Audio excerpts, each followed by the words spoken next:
Hello students, आप सभी का फिर से स्वागत है हमारे इस नए वीडियो में। इससे पहले के जो वीडियोस थे उसमें हम लोगों ने प्लेन स्ट्रेस से रिलेटेड बहुत सारी चीज़ों के बारे में सीखा। जैसे कि हमने सीखा कि अगर किसी भी एलिमेंट में स्ट्रेस लग रहे हों तो उस एलिमेंट में किसी इंक्लाइन प्लेन पे हम कैसे स्ट्रेस निकाल सकते हैं, ये हमने सीखा। उसके बाद हमने ये सीखा कि अगर वो स्ट्रेसेस जो है मल्टीपल नेचर के हों यानी कॉम्प्लेक्स नेचर के हों, इसका मतलब है कि जैसे कोई अगर मटेरियल हो गया, ये अगर कोई एक मटेरियल है, इस मटेरियल में इधर से नॉर्मल स्ट्रेस और इधर भी नॉर्मल स्ट्रेस, इधर भी नॉर्मल स्ट्रेस, फिर इन प्लेन्स पे अगर शियर स्ट्रेस लगेगा तो इसमें कोई इंक्लाइन प्लेन इस तरह से अलग अलग एंगल बनाता हुआ अगर हो, या इस तरह से कुछ इंक्लाइन प्लेन्स होंगे, तो उन इंक्लाइन प्लेन्स पे जो जो नॉर्मल और शियर स्ट्रेसेस लगेंगे वो कैसे लगेंगे, तो उनको एक्सेस करना हम लोगों ने अभी तक सीखा है। साथ में हम लोगों ने ये देखा कि ट्रांसफॉर्मेशन इक्वेशन क्या है या प्लेन स्ट्रेस एलिमेंट्स किसको बोलते हैं। तो ट्रांसफॉर्मेशन इक्वेशन का जो हमने लास्ट वीडियो में देखा था उसमें हमें ये पता चला कि वो ट्रांसफॉर्मेशन इक्वेशन और अगर बाई एक्सियल स्ट्रेस लग रहा हो किसी शियर स्ट्रेस के सिस्टम के साथ, तो उसमें जो फॉर्मूला होता है वो दोनों लगभग एक ही होता है। तो आगे बढ़ते हुए हम एक नए टॉपिक को देखते हैं। आज के इस वीडियो में आप लोगों को बेसिकली दो चीज़ों के बारे में बताई जाएंगी। वो ये है कि रिजल्टेंट स्ट्रेस और एंगल ऑफ ऑब्लिक्विटी क्या है, उसको कैसे निकालते हैं, इसके बारे में हम चर्चा करेंगे। और साथ में हम डिटेल में चर्चा करेंगे कि प्रिंसिपल स्ट्रेसेस क्या हैं और कोरिस्पॉन्डिंग प्रिंसिपल प्लेन्स क्या होते हैं, फिर मैक्सिमम शियर स्ट्रेसेस कैसे निकालते हैं। तो इन चीज़ों के बारे में काफ़ी डिटेल में हम इस वीडियो में चर्चा करेंगे, तो अब बने रहिएगा हमारे साथ। तो सबसे पहले हम चर्चा करते हैं कि रिजल्टेंट स्ट्रेस क्या होता है।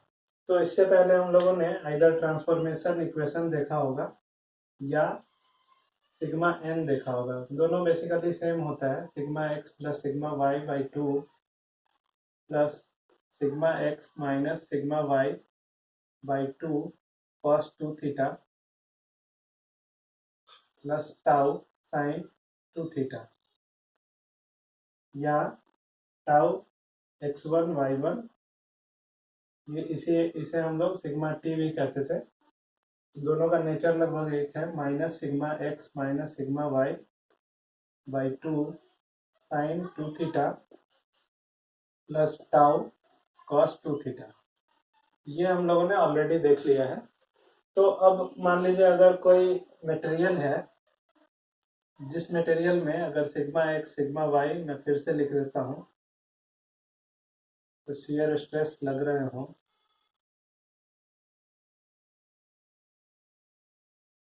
Sigma x sigma y tau x y, ये अगर कोई शियर स्ट्रेसेस लग रहे हो तो किसी इंक्लाइन प्लेन पे जो कि theta degree anti clockwise direction में इंक्लाइन प्लेन एंगल बना रहा है वर्टिकल के साथ, तो उस पर हम लोगों ने सिग्मा एन और सिग्मा टी निकालना सीखा था। अब अगर ये मैं निकाल सकता हूँ तो इसी के बेसिस पे मुझे रिजल्टेंट स्ट्रेस निकालना है। तो अगर मैं सिर्फ इस प्लेन की बात करूँ तो इस प्लेन पे एक स्ट्रेस लग रहा है सिग्मा एन और दूसरा स्ट्रेस लग रहा है सिग्मा टी। तो रिजल्टेंट स्ट्रेस जो होता है वो इन दोनों का रिजल्टेंट होता है। तो इसे हम लोग जैसे वेक्टर में सम करते हैं। Basically stresses are not vector, we don't do any vector application on stresses, but while we calculate resultant stress we do the same thing। resultant stress अगर resultant वेक्टर निकालना होता है दो वेक्टर्स का, हम लोग क्या करते हैं, अंडर रूट वेक्टर वन का स्क्वायर प्लस वेक्टर टू का स्क्वायर, वो दोनों ही वेक्टर का रिजल्टेंट होता है। तो ऐसे ही अगर रिजल्टेंट स्ट्रेस निकालना हो किसी नॉर्मल और शियर स्ट्रेस का किसी भी प्लेन पे, तो वो सिग्मा टी होता है, सिग्मा आर होता है, आर मतलब रिजल्टेंट। तो sigma r is given as resultant stress और सिग्मा आर की वैल्यू होती है अंडर रूट सिग्मा एन का square plus tau sigma t का स्क्वायर, या अगर ट्रांसफॉर्मेशन इक्वेशन के रूप में देखना चाहें तो ये सिग्मा एक्स वन का square plus tau x1 y1 का स्क्वायर। यानी किसी भी प्लेन पे अगर मैंने नॉर्मल स्ट्रेस और शियर स्ट्रेस निकाल लिया तो उस प्लेन पे लगने वाला जो रिजल्टेंट स्ट्रेस होगा वो इन इंडिविजुअल स्ट्रेसेस के स्क्वायर के सम का स्क्वायर रूट होगा। तो वो हमारा रिजल्टेंट स्ट्रेस है। इस फॉर्मूले को हम लोग याद करेंगे। अब ये फॉर्मूला कई जगह क्वेश्चंस में ऐसा आता है कि सो fully the stresses of A system, और अगर कंप्लीट स्टेट ऑफ स्ट्रेस दिखाना हो किसी इंक्लाइंड प्लेन पे तो वहां पे हम लोग सिग्मा आर भी दिखाते हैं। तो this is called complete state of stress. या अगर फुल्ली स्टेट ऑफ स्ट्रेस को किसी भी प्लेन पे रिप्रेजेंट करना है तो वहां सिग्मा एन, सिग्मा टी और सिग्मा आर भी दिखाना होगा। Now we are going to talk about angle of obliquity. तो it is also related with the same thing. Sigma r अगर मैंने निकाल लिया तो मैं ऐसा लिख सकता हूँ, this is sigma n, this is sigma t, और सिग्मा आर जो है वो ये है। तो ये जो एंगल होता है सिग्मा एन और सिग्मा टी के बीच में, सॉरी सिग्मा आर के बीच में, उसे हम लोग एंगल ऑफ ऑब्लिक्विटी कहते हैं। तो इसे अगर मैं शो करना चाहूँ, अगर वेक्टर के तौर पे दिखाऊं तो ये ऐसे हो गया। हालांकि ये वेक्टर एप्लीकेशन नहीं होना चाहिए, बट इसे टेक्निकली इसी तरह से डिफाइन किया गया है। तो tan फाइव क्या हो जाएगा, इसे मैं ले लूंगा, अगर tan फाइव लेता हूँ तो दिस बाय दिस, यानी sigma t by sigma n. ठीक है, तो हमेशा angle of obliquity normal stress से रिजल्टेंट स्ट्रेस के बीच का एंगल होगा। तो इसीलिए फाई जो है, phi equal to tan inverse sigma t by sigma n. So this is the formula of angle of obliquity. Angle of obliquity.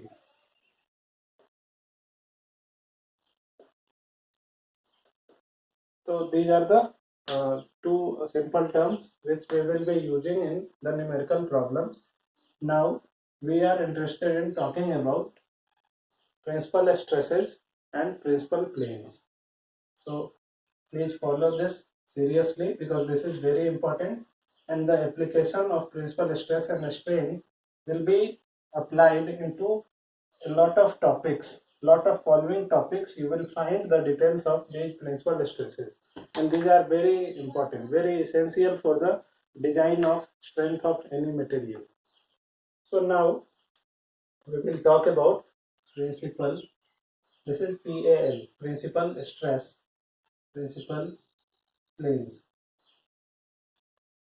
तो जैसा कि हम जानते हैं कि किसी भी मटेरियल में, जैसे कि मान लीजिए अगर ये मटेरियल है तो इस मटेरियल में मैं ऐसे इधर स्ट्रेस लगाता हूँ और इधर लगाता हूँ, तो ये जो स्ट्रेसेज हैं और इधर भी लगाता हूँ, तो 90 डिग्री वाले परपेंडिकुलर जो फेसेज है, मतलब 90 डिग्री के एंगल पे अल्टरनेटली स्ट्रेसेज की वैल्यू जो है वो मैक्सिमम और मिनिमम मिलती जाती है। तो लेकिन जो कंप्लीट पिक्चर है वो तभी मिलता है जब इन स्ट्रेसेस का रिजल्टेंट स्ट्रेस किसी इंक्लाइन प्लेन में मुझे मिल जाए। हो सकता है कि जहाँ कि अगर इस प्लेन पे मैक्सिमम स्ट्रेस कुछ लग रहा है तो इस मटेरियल में किसी इंक्लाइन प्लेन पे जो स्ट्रेस लग रहे होंगे वो इसके वैल्यू से ज़्यादा लग रहे होंगे। तो मटेरियल इस परपेंडिकुलर क्रॉस सेक्शन पे भले ही फेल ना करे, इस क्रॉस सेक्शन पे हो सकता है कि वो किसी इंक्लाइन प्लेन पे फेल कर जाए। तो किसी भी मटेरियल के प्रॉपर डिजाइन के लिए ये जानना होगा कि कौन सा ऐसा प्लेन है जहाँ पे मैक्सिमम स्ट्रेस एक्ट हो रहा है।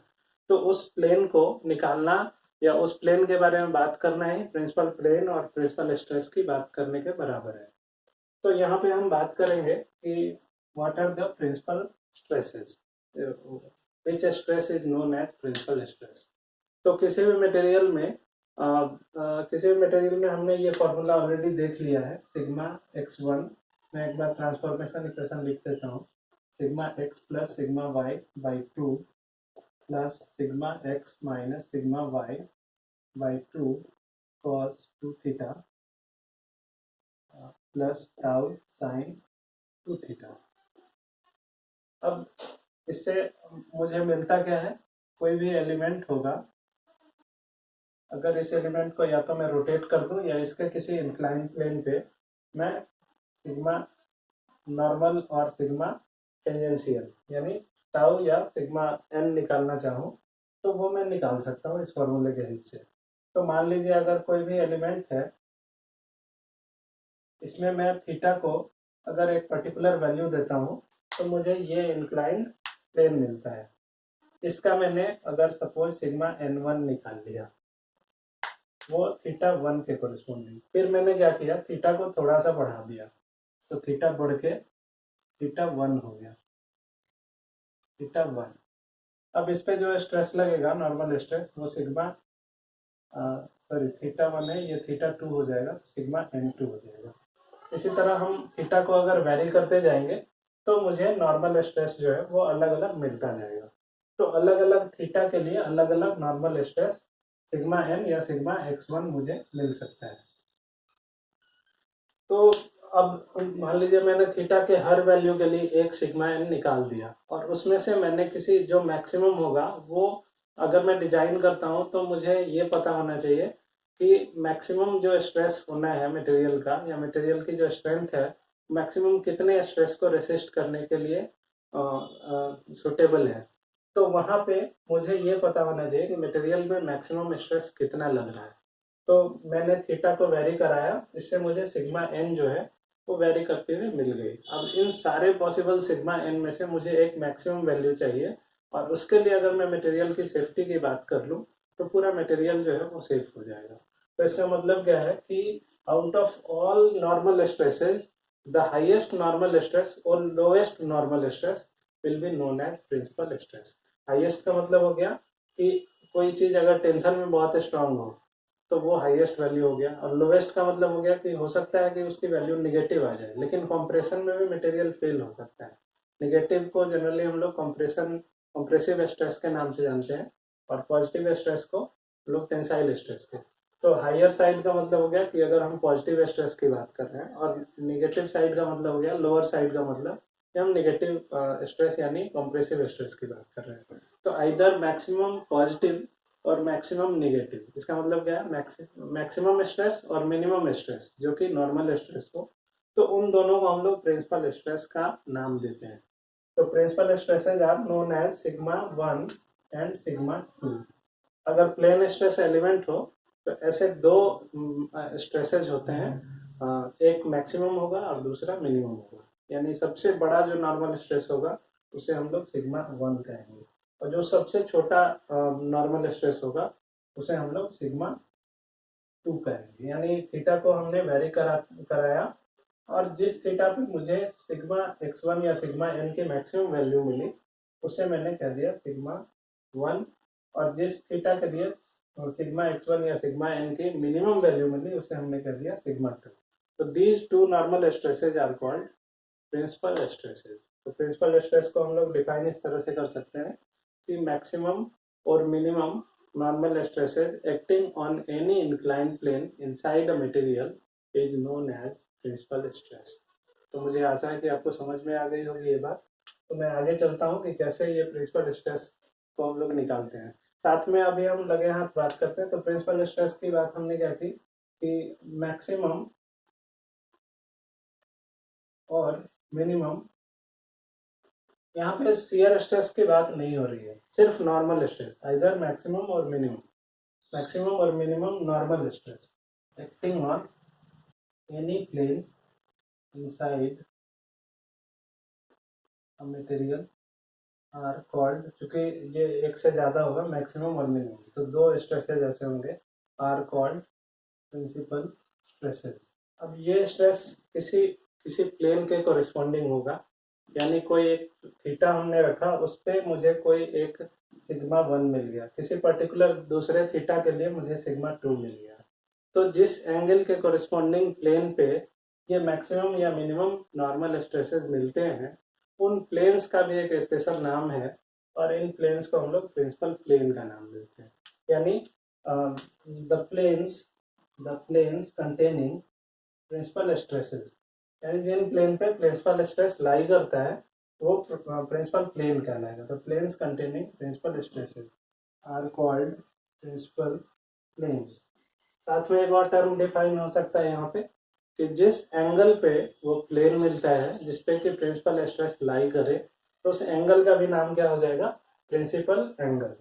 तो प्रिंसिपल एंगल को भी हम लोग लिख सकते हैं, the angles of principal planes are called principal angles.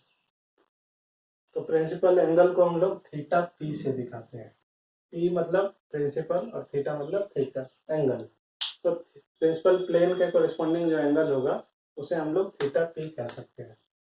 अब हम लोग बात करते हैं प्रिंसिपल प्लेन के कुछ इंपॉर्टेंट प्रॉपर्टीज की। तो प्रिंसिपल प्लेन की सबसे इंपॉर्टेंट प्रॉपर्टी क्या हो गई कि इस पे नॉर्मल स्ट्रेस या तो मैक्सिमम होगा या मिनिमम होगा। साथ में एक और बड़ी प्रॉपर्टी क्या होती है कि no shear stresses act on principal planes, यानी जिस प्लेन पे प्रिंसिपल स्ट्रेस एक्ट करेगा वहां पे शियर स्ट्रेस की वैल्यू 0 होगी। No shear stress act on such planes. तो ये बहुत बड़ी प्रॉपर्टी है। एक तो क्या होगा कि शियर स्ट्रेस एब्सेंट होगा। तो इसको पहचानने का तरीका है कि जिस भी प्लेन पर शियर स्ट्रेस की वैल्यू 0 हो जाए उस वैल्यू पे प्रिंसिपल स्ट्रेस की वैल्यू सबसे ज़्यादा होगी या सबसे कम होगी, तो उसे हम लोग प्रिंसिपल स्ट्रेस या प्रिंसिपल प्लेन कहेंगे। अब हम चलते हैं मैथमेटिकल डेरिवेशन की ओर कि कैसे हम लोग प्रिंसिपल स्ट्रेस निकाल सकते हैं, कैसे प्रिंसिपल एंगल निकालते हैं और उनके क्या क्या इंपॉर्टेंट उनसे जो इन्फेरेंस है वो हम लोग निकाल सकते हैं। तो हम लोग देख चुके हैं कि दो दो ऐसे नॉर्मल स्ट्रेसेज होंगे। एक मैक्सिमम होगा जिसे हम लोग सिग्मा 1 कहते हैं, ये मैक्सिमम नॉर्मल स्ट्रेस होगा, मैक्सिमम नॉर्मल स्ट्रेस। और सिग्मा 2 ये मिनिमम होता है, मिनिमम नॉर्मल स्ट्रेस। तो इनका अब स्पेशल नाम है, इसे हम लोग मेजर प्रिंसिपल स्ट्रेस कहते हैं। मेजर मतलब सबसे बड़ा, मेजर प्रिंसिपल स्ट्रेस। और मेजर प्रिंसिपल स्ट्रेस जिस प्लेन पे एक्ट करता है उस प्लेन का नाम हो जाएगा major principal plane. Likewise sigma 2 क्या है, मिनिमम नॉर्मल स्ट्रेस, तो इसे हम लोग माइनर प्रिंसिपल स्ट्रेस कहेंगे और कोरिस्पॉन्डिंग प्लेन को माइनर प्रिंसिपल प्लेन कह देंगे। साथ में जो एंगल्स होंगे उन्हें भी हम लोग मेजर और माइनर के साथ major principal angle, minor principal angle ऐसा लिख सकते हैं। तो इसे इसके सब्सक्रिप्ट हो जाएंगे minor principal stress, subscript 2 plane, अगर प्लेन की बात होगी तो प्लेन, या सब्सक्रिप्ट 3 क्या हो जाएगा, एंगल। यहाँ भी एंगल लिख सकते हैं। तो जिस पे मैक्सिमम नॉर्मल स्ट्रेस लगेगा वो उस स्ट्रेस को हम लोग मेजर प्रिंसिपल स्ट्रेस कहेंगे, उस प्लेन को मेजर प्रिंसिपल प्लेन, और उस एंगल को जिसके कोरिस्पॉन्डिंग ये मैक्सिमम प्रिंसिपल स्ट्रेस मिलता है उसे हम लोग कहेंगे मेजर प्रिंसिपल एंगल। तो ये सब्सक्रिप्ट जो है हम लोग को निकालना है। तो हम लोग कैसे निकालेंगे, तो मुझे पता है सिग्मा 1 की या सिग्मा n की वैल्यू एक ही होती है, इधर ट्रांसफॉर्मेशन इक्वेशन से जाएं या इंक्लाइंड प्लेन के इक्वेशन से जाए, दोनों ही इक्वेशंस एक ही होते हैं। तो यहाँ पे मैं कर सकता हूँ, अगर मुझे, मैंने कैलकुलस में ये सीखा है या हम लोगों ने सीखा है +2 के लेवल में कि किसी भी फंक्शन को अगर हम मैक्सिमा या मिनिमा निकालना चाहते हैं उस फंक्शन का, तो उसके डेरिवेटिव को 0 के बराबर कर देते हैं। तो यहाँ भी हम लोग वही करेंगे, finding for finding sigma 1 and sigma 2। तो यहाँ पे दो ही वैल्यू क्यों है, क्योंकि ये प्लेन स्ट्रेस का एलिमेंट है, क्योंकि यहाँ पे सिर्फ एक ही प्लेन के अंदर स्ट्रेसेस लग रहे हैं, तो यहाँ पे दो ही प्रिंसिपल स्ट्रेस है। अगर आउट ऑफ प्लेन में भी स्ट्रेस लग रहे होते, यानी अगर रियल सिस्टम होता जहाँ पे 3 डायमेंशनल स्ट्रेसेस एक्ट होते, क्योंकि यहाँ पे 2 डायमेंशनल स्ट्रेस एक्ट हो रहा है, इसीलिए दो ऐसे प्लेन्स हैं या दो ऐसे स्ट्रेसेस हैं जो कि मेजर और माइनर है। अगर 3 डायमेंशनल स्ट्रेसेस लगता तो 3 प्रिंसिपल स्ट्रेसेस होते, वहाँ पे सिग्मा 1, सिग्मा 2 और सिग्मा 3 भी हो जाता, लेकिन यहाँ पे अभी हम बात कर रहे हैं प्लेन स्ट्रेस की, तो इसलिए यहाँ पे सिर्फ 2 स्ट्रेसेस होंगे। तो इन्हें निकालने के लिए हम लोग क्या करते हैं, for finding sigma 1 and sigma 2 we go for d sigma x1 divided by d theta, क्योंकि थीटा का ये फंक्शन है सिग्मा 1, तो जिसका जैसे अगर मुझे y equal to x square है और मुझे y की मैक्सिमम या मिनिमम वैल्यू निकालनी है, तो मैं क्या करता हूँ dy by d x equal to 0 कर देता हूँ। तो यहाँ पे भी सिग्मा x1 जो है वो थीटा का फंक्शन है, यानी थीटा के वेरी कराने से सिग्मा x1 की वैल्यू जो है वो वेरी करती है। तो थीटा के रिस्पेक्ट में अगर मैं इस इक्वेशन को 0 के बराबर कर दूं तो we will get the maximum and minimum values of sigma x1। Now writing the formula d। अब चूंकि मुझे फॉर्मूला पता है सिग्मा x1 का, sigma x plus sigma y by 2, क्योंकि मैं एक स्ट्रेस एलिमेंट ड्रॉ भी कर देता हूँ कि सिग्मा एक्स और सिग्मा वाई कहाँ से आया। सिग्मा वाई ये है, सिग्मा एक्स ये है, सिग्मा वाई सिग्मा एक्स ये tau x y tau x y. तो ये मैंने सारे वैल्यूज को प्लस रखा है ताकि फॉर्मूले में जो अगर मुझे क्वेश्चन में अगर साइन चेंज होके आए तो मैं प्लस की जगह सिंपली माइनस पुट कर दूँ। तो यहाँ पे मैंने सबकी वैल्यू पॉजिटिव रखी है। अब यहाँ पे हो जाएगा sigma x minus sigma y by 2 cos 2 theta plus tau x y sine 2 theta divided by d theta. तो यहाँ पे ये टर्म कांस्टेंट है, इसका डिफ्रेंसिएशन जो है ये 0 हो जाएगा। इसे मैं 0 के बराबर लिख देता हूँ। दिस इम्प्लाइज ये तो 0 ही हो जाएगा। इसमें थीटा cos 2 थीटा है, तो cos 2 थीटा का डिफ्रेंसिएशन जो है वो माइनस साइन 2 थीटा बाई 2 हो जाएगा। तो यहाँ पे आ जाएगा tau x minus tau y by 2 into sine minus sine 2 theta by 2 plus tau x y into फिर साइन का cos 2 theta by 2 is equal to 0। तो ये माइनस साइन जो है इसको अगर मैं उधर ले जाऊँ या इसे इधर रहने दूँ तो दोनों ही साइड में प्लस हो जाएगा। तो ये हो जाएगा sigma x minus sigma y by 2 by 4 हो जाएगा, या 2 को मैं कट कर दूँ, sigma x minus sigma y by 2 into sine 2 theta is equal to tau x y cos 2 theta. ये बाई 2 दोनों कैंसिल हो गए। तो यहाँ पे साइन बाई कॉस क्या हो जाएगा, tan theta. This implies tan theta tan 2 theta is equal to tau x y. अब ये 2 जो है वो ऊपर आ जाएगा, तो 2 tau x y by sigma x minus sigma y, या इसे tau x y by sigma x minus sigma y by 2 लिख सकते हैं। तो ये हमारा थीटा का इक्वेशन हो गया tan 2 थीटा का।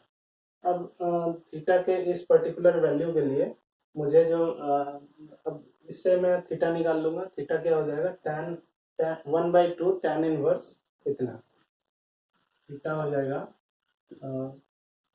सॉरी, इसे मैं ऐसे लिख सकता हूँ, tan 2 theta is equal to 2 tau x y by sigma x minus sigma y. तो अब अगर ये वैल्यू मैं ऐसे भी लिख सकता हूँ, क्योंकि tan 2 थीटा है तो ये वैल्यू मिल रही है। तो ये सेम वैल्यू मुझे tan 180 डिग्री प्लस 2 थीटा पे भी मिलेगी, है ना। ये दोनों सेम होंगे। 180 डिग्री प्लस कर देने से tan थीटा की वैल्यू वही रहती है। तो 0 से 180 डिग्री के बीच में मुझे ऐसे दो एंगल्स मिलेंगे, जिसके लिए मुझे ये सेम वैल्यूज मिल जाएंगे। तो मैं लिख सकता हूँ यहाँ पे theta is equal to tan inverse, अगर इसे मैं ले लूँगा तो हो जाएगा 1/2 tan inverse 2 tau x y by sigma x minus sigma y. दूसरी एंगल हो जाएगी थीटा इज इक्वल टू, अब 180 का बाई 2 हो जाएगा 90 degree plus 1/2 tan inverse 2 tau x y by sigma x minus sigma y. यानी थीटा के ऐसे दो वैल्यूज थीटा 1 और थीटा 2 मुझे मिल जाएंगे, जिसपे कि मुझे ये दोनों ये वैल्यूज जो है वो सेटिस्फाई होते हुए मिलेंगे। तो दोनों वैल्यूज के बीच का, क्योंकि ये वैल्यू और ये वैल्यू सेम है और 90 डिग्री से ये वेरी कर रहे हैं, यानी अगर मुझे इसकी वैल्यू 30 डिग्री मिल गई तो आफ्टर आफ्टर 90 डिग्री अगेन, यानी 30 प्लस 90 डिग्री यानी 180 डिग्री के बाद जो प्लेन होगा वहाँ पे मुझे प्रिंसिपल प्लेन की मैक्सिमम या मिनिमम वैल्यूज मिलेगी। तो थीटा के दो वैल्यूज मुझे 0 से 180 डिग्री के बीच में मिल गए हैं। अब इन दोनों वैल्यूज को अगर मैं पुट करूंगा उस इक्वेशन में तो मुझे मेजर और माइनर प्रिंसिपल स्ट्रेसेस मिल जाएंगे। यहाँ पे जो टर्म है इसे थीटा पी लिखना ज़्यादा बेहतर होगा, क्योंकि ये प्रिंसिपल एंगल अब हो गया। चूंकि इस एंगल पे मुझे मैक्सिमम या मिनिमम मिल रही है नॉर्मल स्ट्रेस की, तो प्रिंसिपल एंगल का भी यही डेफिनेशन था कि जिसपे मैक्सिमा या मिनिमम मिले नॉर्मल स्ट्रेस का उसे प्रिंसिपल एंगल कहते हैं, और उसे डिनोट किया जाता था थीटा पी से। तो थीटा पी की दो वैल्यूज हो गई, एक थीटा पी वन और दूसरा थीटा पी टू। तो थीटा पी वन और थीटा पी टू जो है ऐसे दो एंगल्स हो गए जिन पे मुझे मैक्सिमा और मिनिमा मिलना है। किस पे मैक्सिमा या मिनिमा मिलेगा वो नहीं पता है, तो वो मैं पुट करके देख सकता हूँ। कोई एक वैल्यू पुट करूंगा, अगर मैक्सिमा मिली है तो वो सिग्मा एन के कोरिस्पॉन्डिंग हो जाएगा, मिनिमम मिली है तो उसे सिग्मा सिग्मा टू कहेंगे। तो हम ये कर सकते हैं कि इसके कोरिस्पॉन्डिंग में एक ट्रायंगल खींच लूँ, क्योंकि ये यहाँ पे ये क्लियर हो रहा है 180 के इंटरवल पे से दो angles, two two theta p के लिए 180 का इंटरवल, लेकिन थीटा पी के लिए 90 के इंटरवल पे ऐसे एंगल्स बार बार मिलते रहेंगे जिनसे कि मुझे मैक्सिमम एंगल वाले प्लेन मिलेंगे। तो अगर मैं इसके कोरिस्पॉन्डिंग एक ट्रायंगल ड्रॉ कर लूँ तो वो एंगल ये होगा। इसे मैं अगर टू थीटा पी लिख दूँ, ठीक है, टू थीटा पी लिख दिया मैंने, तो tan टू थीटा यानी इसे मैं लिख दूंगा टाउ एक्स वाई, और इसे sigma x minus sigma y by two, क्योंकि tan theta this by this होता है, तो उसे मैंने यहाँ लिख दिया। अब अगर मुझे आर निकालना हो, इस ट्रायंगल का हाइपोटेन्यूज निकालना हो, ये चूंकि राइट एंगल ट्रायंगल है तो ये परपेंडिकुलर है, ये बेस है, और ये हाइपोटेन्यूज की वैल्यू हो जाएगी this square plus this square, sigma x minus sigma y by two whole square plus tau x y whole square. तो अब यहाँ से मैं लिख सकता हूँ cos two theta p. cos two theta p क्या हो जाएगा, cos दिस बाई दिस, यानी अगर मैं इसे सिर्फ आर के टर्म में लिखूँ तो sigma x minus sigma y by two r sine two theta p. अगर इसे लिखना चाहूँ तो tau x y by r.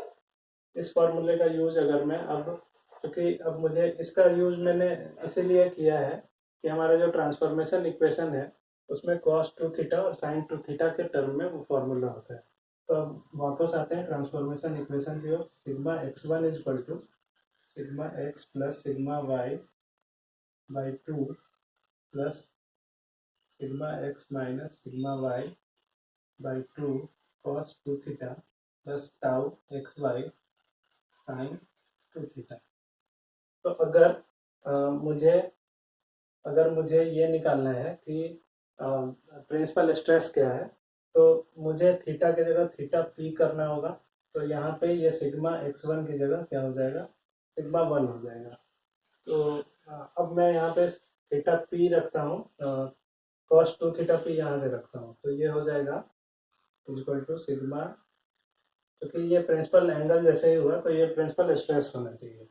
तो sigma x plus sigma y by two plus cos two theta p के बदले sigma x plus sigma y by two cos two theta p के बदले मैंने रख दिया, तो ये माइनस है sigma x minus sigma y by two r plus tau x y into tau x y by r.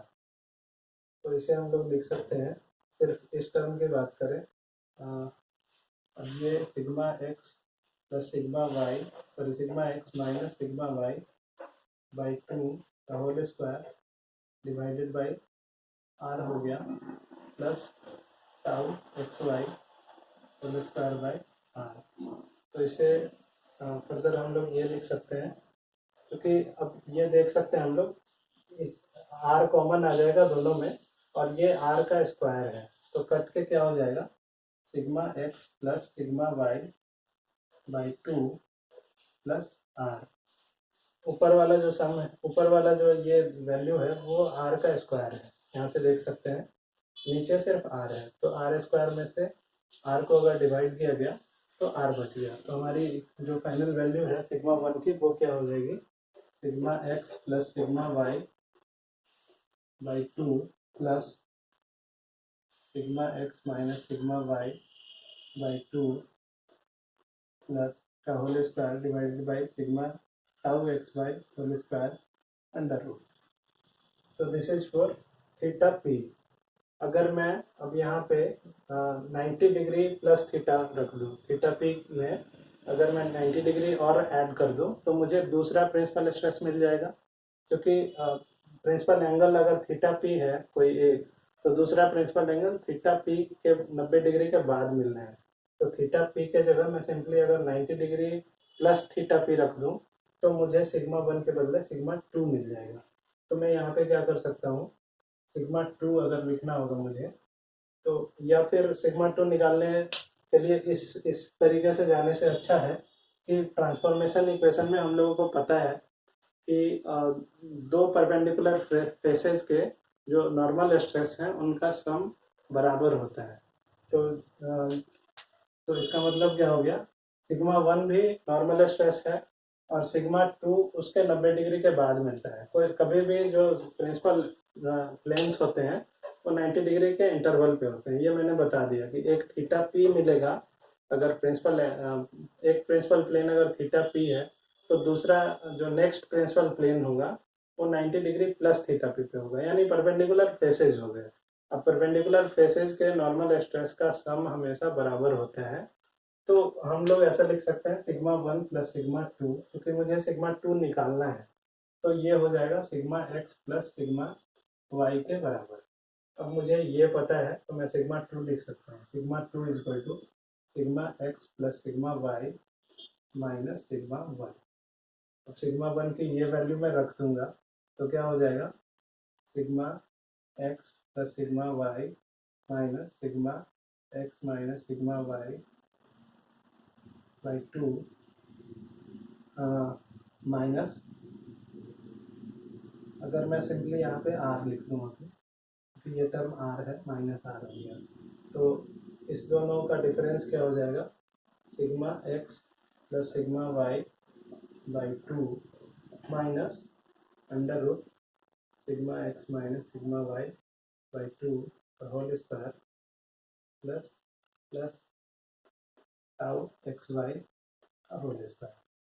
तो इस तरह हमने देखा सिग्मा 2 जो है वो हमारा ये मिलता है। तो इन दोनों में समानता क्या है कि ये पहला वाला टर्म सेम है, दूसरे वाले टर्म में प्लस की जगह माइनस हो गया।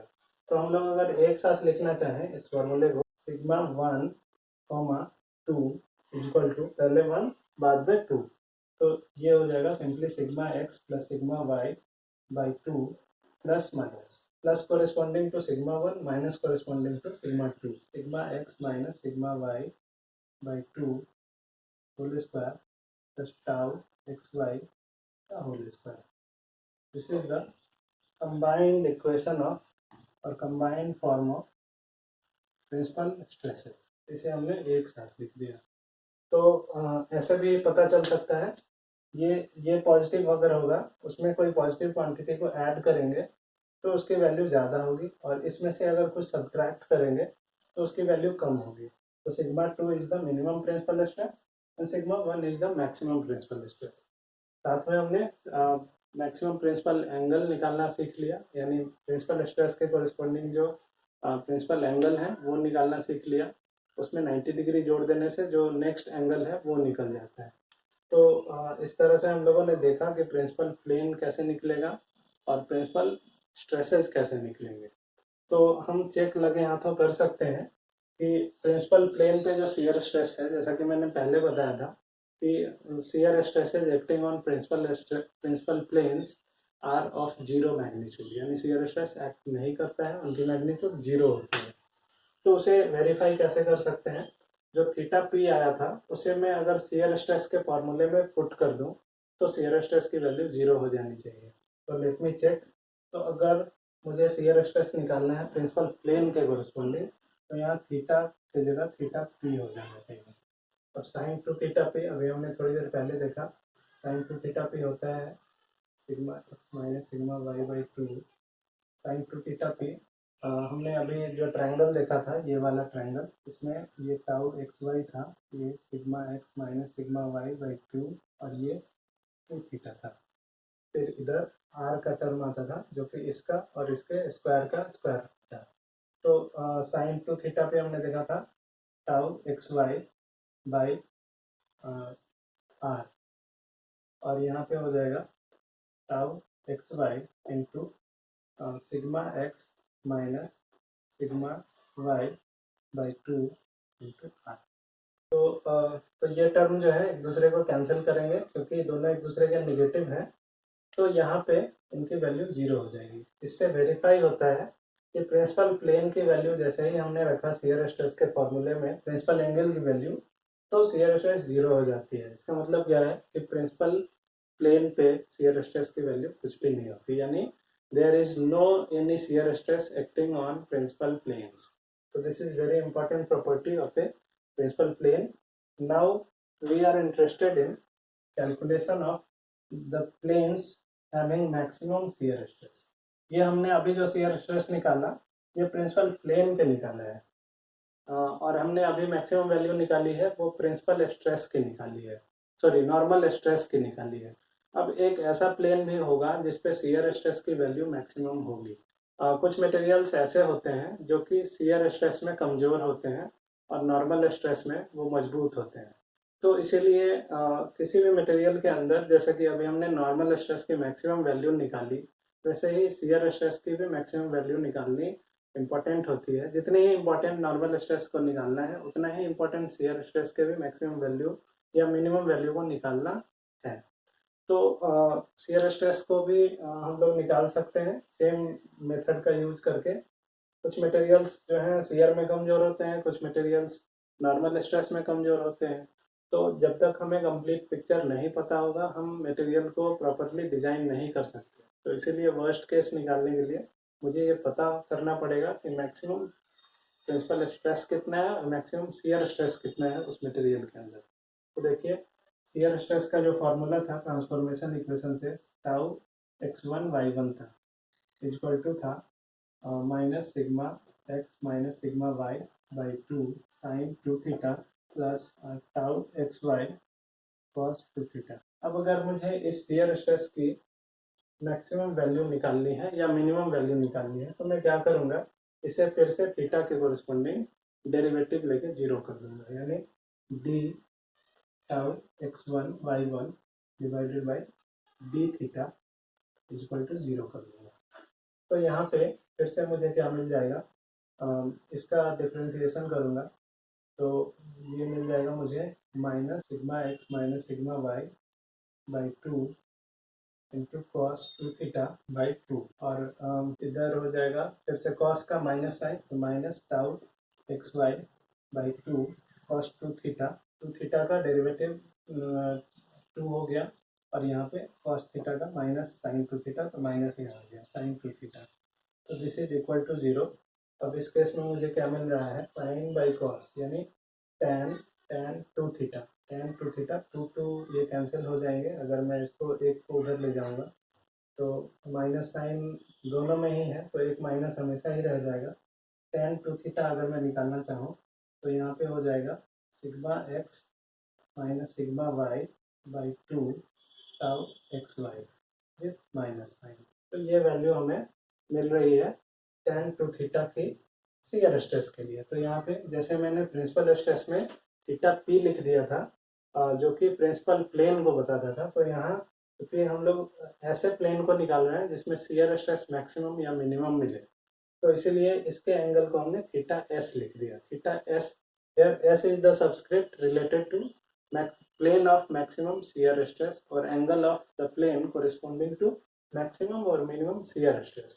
वहाँ पे p लिखा था जिसका मतलब था angle of the plane corresponding to maximum normal stress और minimum normal stress, तो इसे थीटा 2s लिख दिया। अब अगर हम लोग ध्यान से देखेंगे तो यहाँ पे भी मुझे फिर दो एंगल ऐसे मिल सकते हैं 0 से 180 के बीच में, जिसके लिए मुझे ये वैल्यू दो बार मिलेगी, यानी मैं इसे tan 180 degree plus 2 theta S भी लिख सकता हूँ। यानी थीटा एस के दो वैल्यूज मिलेंगे, एक थीटा एस मिलेगा, एक 90 डिग्री प्लस थीटा एस मिलेगा, जिसपे मुझे ये वैल्यू सेम मिल जाएगा tan के लिए। तो शियर स्ट्रेस के भी दो ऐसे प्लेन्स मिलेंगे, एक थीटा एस के लिए और दूसरा 90 डिग्री प्लस थीटा एस के लिए, यानी शियर स्ट्रेस भी 90 डिग्री के अंतराल पे एक मैक्सिमम मिलेगा और दूसरा मिनिमम मिलेगा। जैसे प्रिंसिपल प्लेन में एक अगर थीटा पी मिलता है तो थीटा पी प्लस 90 डिग्री के बाद मुझे दूसरा थीटा पी मिलता है, यानी थीटा पी वन और थीटा टू पी जो है वो 90 डिग्री के अंतराल में मिलते हैं।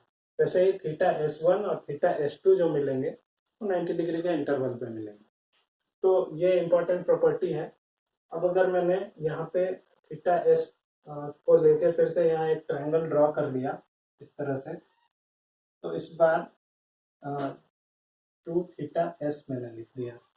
अब इस ट्रायंगल के लिए ये देखिए यहाँ पे minus sigma x minus sigma y by two ये हो गया, और टाउ एक्स वाई।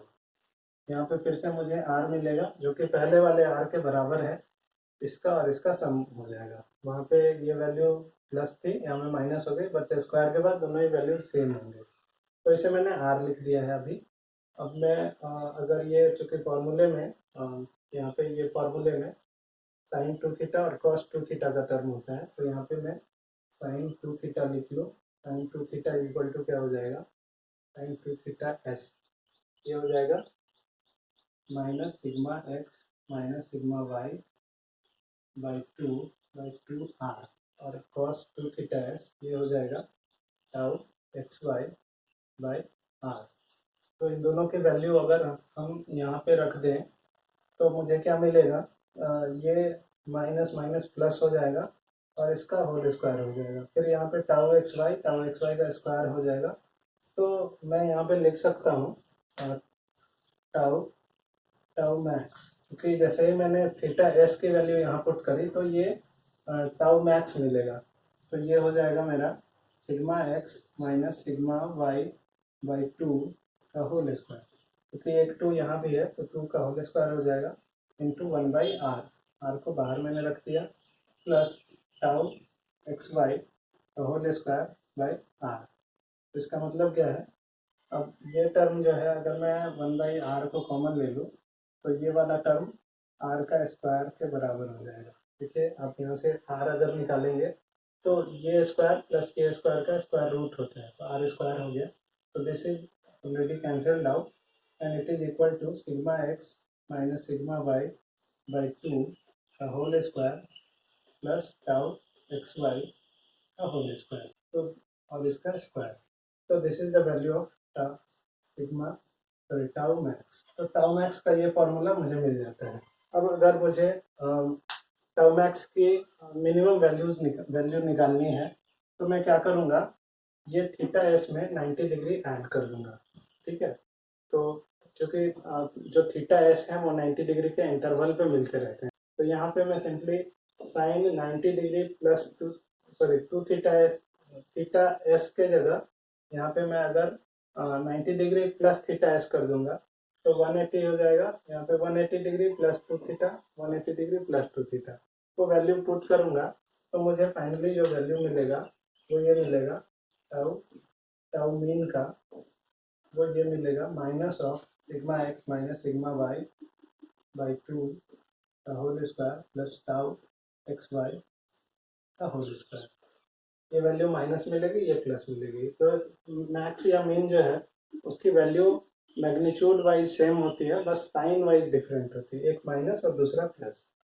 तो इसे मैं ऐसे भी लिख सकता हूँ टाउ मैक्स और मीन। अगर मैं यहाँ पे लिख दूँ टाउ मैक्स और मीन तो यहाँ पे मैं प्लस और माइनस कर दूंगा।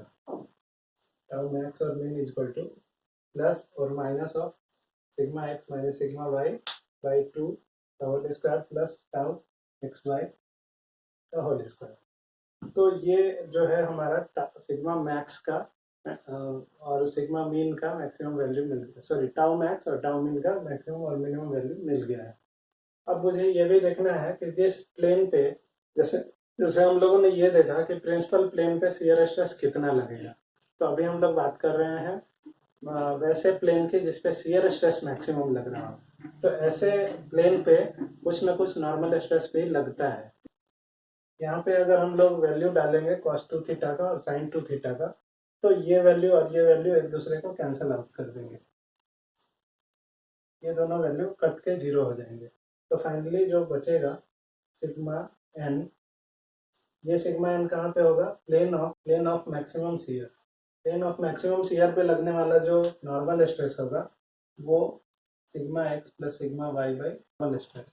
एंड जो नॉर्मल स्ट्रेस एक्ट हो रहे हैं म्यूचुअली परपेंडिकुलर प्लेन्स पे, उनके एवरेज वैल्यू को हम लोग उस प्लेन का नॉर्मल स्ट्रेस कहेंगे जो कि मैक्सिमम शियर स्ट्रेस वाला प्लेन होगा। तो ये एक इम्पॉर्टेंट प्रॉपर्टी है। अब एवरेज शियर स्ट्रेस में अगर मैंने मैक्सिमम या मिनिमम शियर स्ट्रेस को जोड़ दिया तो मुझे सिग्मा वन मिल जाएगा, या घटा दिया तो सिग्मा टू मिल जाएगी।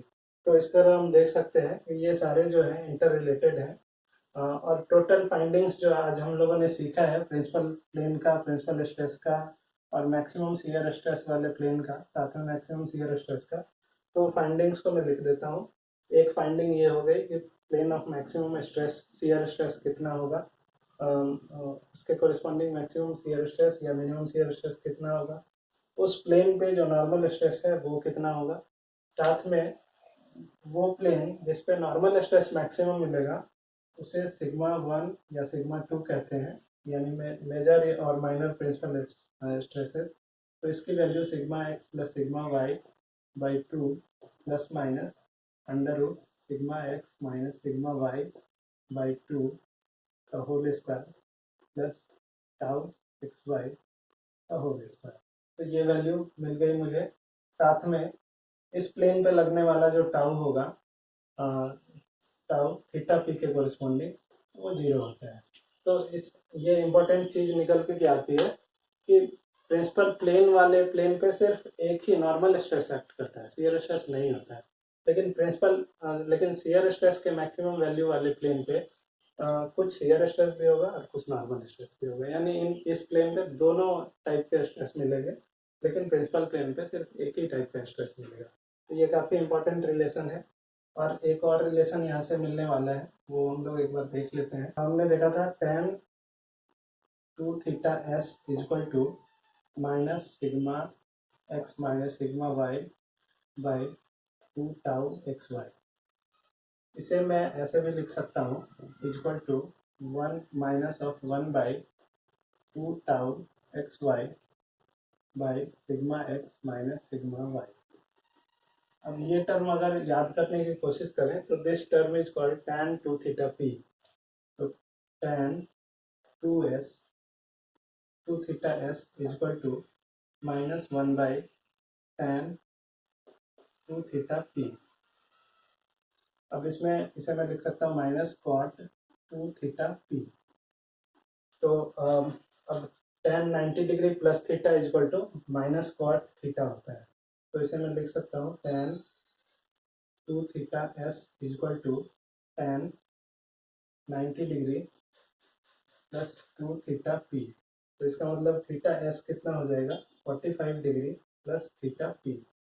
यानी ये काफ़ी इंपॉर्टेंट रिलेशन है। इसका मतलब क्या है कि अगर मुझे किसी प्लेन पे थीटा पी मिल रहा है तो उसके 45 डिग्री के बाद वाला जो प्लेन होगा वो थीटा एस का प्लेन होगा। तो ऐसे हम समझ सकते हैं, अगर मान लीजिए मुझे ये 0 डिग्री के एंगल पे सिग्मा वन मिल रहा है तो दो प्रिंसिपल प्लेन के बीच का एंगल जो है वो 90 डिग्री होता है। तो यहाँ पे मुझे 90 डिग्री वाले प्लेन पे क्या मिलेगा, सिग्मा टू मिलेगा। तो 0 के 45 डिग्री के बाद मुझे क्या मिलना चाहिए, मैक्सिमम प्रिंसिपल स्ट्रेस। तो यानी यहाँ से अगर मैं 45 डिग्री पे जाऊँगा तो इस प्लेन पे मुझे क्या मिलेगा, टाउ मैक्स मिलेगा। फिर इसके भी, ये भी एक प्रिंसिपल स्ट्रेस है या प्रिंसिपल प्लेन है, इसके भी 45 के अंतराल पे क्या मिलेगा, या टाउ मीन मिलेगा। ठीक है, तो देखिए इनके बीच की आपस की एंगल जो है वो भी 90 डिग्री है और इनके बीच के भी आपस की एंगल 90 डिग्री है। और इन दोनों के बीच के आपस के एंगल जो है वो 45 डिग्री है।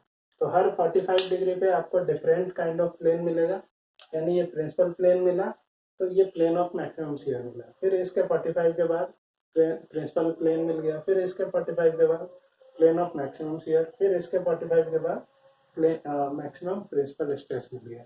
तो इस तरह से ये 45 डिग्री के इंटरवल पे इंटरचेंजेबल होते हैं और ये काफ़ी इंपॉर्टेंट रिलेशन है। एक और इम्पॉर्टेंट रिलेशन वो यहाँ से हम लोग देख सकते हैं कि टाउ मैक्स हमने लिखा था, टाउ मैक्स लिखा था sigma x minus sigma y by 2 whole square plus tau x y whole square इसका स्क्वायर। अब मुझे अगर याद होगा सिग्मा 1 और सिग्मा 2, इसमें हम लोगों ने इसमें ये लिखा था sigma x minus sigma y, sigma x plus sigma y by 2 plus minus sigma x minus sigma y by 2 whole square plus tau x y whole square. अगर मैं सिग्मा 1 को सिग्मा 2 से घटाना चाहूँ, यानी सिग्मा 1 माइनस सिग्मा 2 बाई 2 करना चाहूँ, तो मुझे क्या मिलेगा? देखिए ये वाला टर्म घट जाएगा और ये वाला जुड़ जाएगा, तो मुझे मिल जाएगा। अब बाई 2 करने से चूँकि ये टर्म 2 बार मिलेगा, sigma x minus sigma y by 2 का whole square plus tau x y का होल स्क्वायर का अंडर रूट मिलेगा, जो कि टाउ मैक्स के बराबर है। यानी एक इम्पॉर्टेंट चीज़ निकल के क्या आती है कि tau max is equal to sigma 1 minus sigma 2 by 2। Tau max जो होती है वो प्रिंसिपल स्ट्रेसेस के डिफरेंस के हाफ के बराबर होता है, यानी half of the difference of principal stress will be equal to maximum value of shear stress inside any material. So this is all about principal planes, principal angles, plane of maximum shear, value of maximum shear stress and resultant stress, angle of obliquity. तो इतनी चीज़ें अभी आज हम लोगों ने इस video में सीखी और मुझे आशा है कि ये जानकारियाँ आपको अच्छी लगी होंगी और बहुत वैल्यूबल लगी होंगी। फिर भी अगर आपको डाउट है तो आप अपने डाउट्स जो है कमेंट सेक्शन में लिख के पूछ सकते हैं या मुझे व्हाट्सएप में मैसेज करके या कॉल करके मुझसे डाउट पूछ सकते हैं। तब तक के लिए मैं अलविदा लेना चाहता हूँ आप लोगों से और नेक्स्ट वीडियो में मैं मिलूँगा फिर से, तो आप इंतज़ार करते रहिएगा। नेक्स्ट वीडियो जो है वो काफ़ी इम्पोर्टेंट है, वो मोर सर्किल के ऊपर है। मोर सर्किल एक बहुत सिंपल तरीका होता है इन जो जो भी कंबाइंड स्ट्रेसेस हैं या प्रिंसिपल स्ट्रेसेस हैं, इन सारी चीज़ों को अगर हम देखना चाहें तो थ्योरी ऑफ स्ट्रेस को हम आराम से एक मोर सर्किल के हेल्प से देख सकते हैं। तो आगे के वीडियो का आप ज़रूर इंतज़ार कीजिएगा और जल्द ही हम नए वीडियो में मिलेंगे आपसे। उसमें हम लोग देखेंगे कि कैसे हम लोग काफ़ी ईजिली इन चीज़ों को समझ सकते हैं, ज्योमेट्रिकली एक ज्योमेट्रिकल फिगर के साथ समझ सकते हैं। तो तब तक के लिए अलविदा। Thank you very much for watching this video.